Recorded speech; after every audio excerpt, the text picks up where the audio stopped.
Canada has the fewest houses per capita of any country in the G7, even though we have the most land to build on. Why? We rank 64th in the OECD in the time it takes to get a building permit.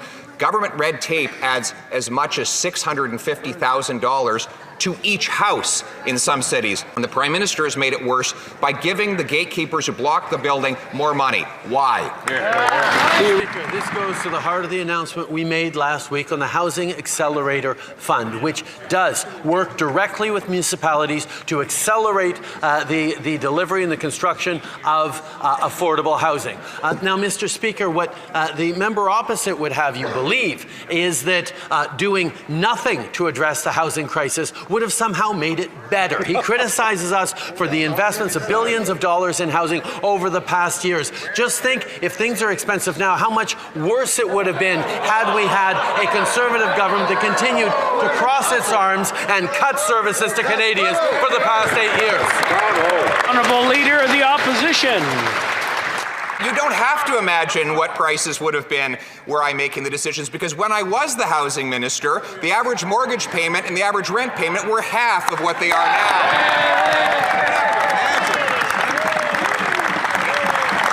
You don't have to imagine, it's called history. Next thing, the member opposite's going to complain that housing prices are higher today than they were in my father's time as Prime Minister. You look at his promise to make it easier for Canadians to get a home, and since that time, the payments have actually doubled. You listen to him rattle off the billions he's spent to achieve that failure. He kind of reminds you of that shady contractor who promises you that he'll build you a brand new home, but the cost just keeps going up and up and up, and the house never actually gets built. Mr. Speaker, the Conservative leader is actually arguing that less investments in Canadians, less investments alongside municipalities and provinces,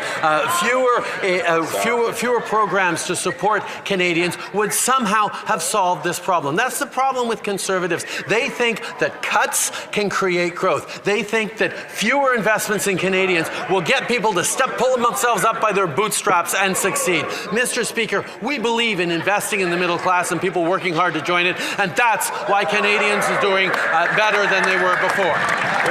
In other words, we should forgive him for failing because he fails expensively. The Prime Minister has failed to make housing affordable even after 89 billion precious tax dollars have been spent on that failure. I've suggested to him we should link the number of dollars a big city gets to the number of houses they allow to be built to incentivize more building. He doesn't like that idea. Here's another idea.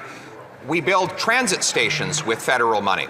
In the most successful transit and housing jurisdictions on earth, there are apartments next to those stations. Will the Prime Minister require every federally funded transit station have high-density apartments so that our seniors and young people can live right next to the bus or train? Mr. Speaker, first I want to congratulate the Leader of the Opposition for actually talking about concrete ideas. For a long time, his only recommendation to help Canadians was invest in Bitcoin. That'll help you avoid inflation. But now he's talking about credible opportunities to help Canadians. What's nice, though, Mr. Speaker, is the idea of density around transit hubs is something that we're already moving forward on and have invested in over the past few years. We know how important is that. But I will remind the member opposite that in order to invest in density around transit hubs, one has to invest in public transit, which his government never did, which we have continued to do to record levels. Of the Opposition. The difference is, like housing, we actually got it built. He doesn't like that idea.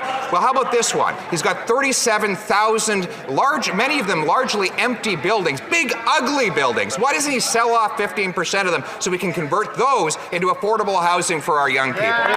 Part of a question period and answer period needs to be taking yes for an answer. And I said yes. Not only do we like the idea of density around public transit spaces, we've been doing it for years. We've been putting it in our agreements with municipalities as we invest historic amounts in public transit. Now, the government, the former Conservative government, refused to invest in any infrastructure larger than a doorknob or an economic action plan sign.